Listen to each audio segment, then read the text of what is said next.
நீங்கள் ஒரு ஊழல்வாதியை வந்து உங்கள் கட்சியில் எடுத்துட்டு மாவட்ட அளவில் யாருங்க கண்ட்ரோல் பண்ணுவா?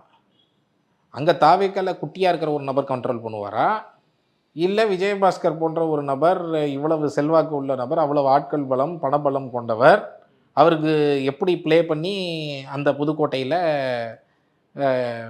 ஒரு ஸ்ட்ராங் மேன் ஆகணும்னு தெரியாத கட்சியில்? இதுக்கு முன்னாடி எப்படி வேணா இருந்துட்டு போட்டோம், இனிமேல் இந்த கட்சிக்கு வந்தால் நீங்கள் இப்படி தான் நடக்கணும்னு அவர் உத்தரவு போட்டாருன்னா?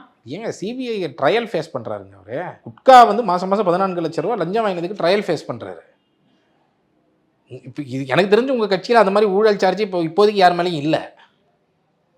நீங்களே உங்கள் கட்சியில் முதல் சார்ஜ் உள்ள ஒரு சிபிஐ வழக்கு போட்டு குற்றப்பத்திரிகை தாக்கல் செய்த ஒரு நபரை தாவேக்காவில் ஒரு முதல் ஊழல்வாதி என்று அறியப்பட போகிறார் சேர்ந்தார்னா இல்லையா? அப்போ இது விஜய்க்கு ஒரு மெசேஜ் தான். கண்டிப்பாக இந்த மாதிரி போச்சுன்னா என்ன ஹோப் இருக்கும்? காமன் சிட்டிசன்ஸ் வந்து ரொம்ப ஹோப்போட உங்களுக்கு ஓட்டு போட்டிருக்கிறாங்க, இது பண்ணியிருக்கிறாங்க. அப்போ அந்த பாதையில் பொண்ணு நான் என்ன சொல்கிறேன்னா, அந்த மாதிரி ஆட்கள் கண்ட்ரோல் எடுக்க ஆரம்பித்தாங்கன்னா நீங்கள் மேலேருந்து என்ன மெசேஜ் சொன்னாலும் கீழே இருக்கிற ஆட்கள் என்ன பண்ணுவாங்க? அங்கே லோக்கலில் புதுக்கோட்டை மாவட்டத்தில் என்ன நடக்கும்?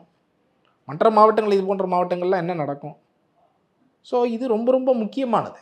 நீங்கள் வந்து இது ஆட்சி அரசியல் வேறு, ஆட்சி இது வேறுங்கிறதெல்லாம் நீங்கள் பார்க்க முடியாது. இதுலேருந்து அங்கே மாவட்ட செயலாளர் வந்து அங்கே லோக்கலில் வந்து அவங்க என்ன ப்ரெஷர் போடுறாங்கங்கிறது அங்கே நிற்கும். அப்போ அவர்களெல்லாம் தூய்மையாக இருக்க வேண்டும்.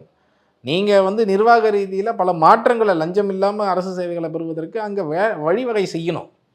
அங்கே இருக்கிற தாசில்தார் அங்கே இருக்கிற லோக்கல் மாவட்ட செயலாளரோட தான் லிங்கில் இருப்பாங்க. அங்கே இருக்கிற அந்த மாவட்ட செயலாளர் ஒரு இன்டென்ஷனோட இருக்கணும். மணப்பெண்ணின் பிரத்யேகமான திருமணம் விவாஹா தி சென்னை சில்க்ஸ்.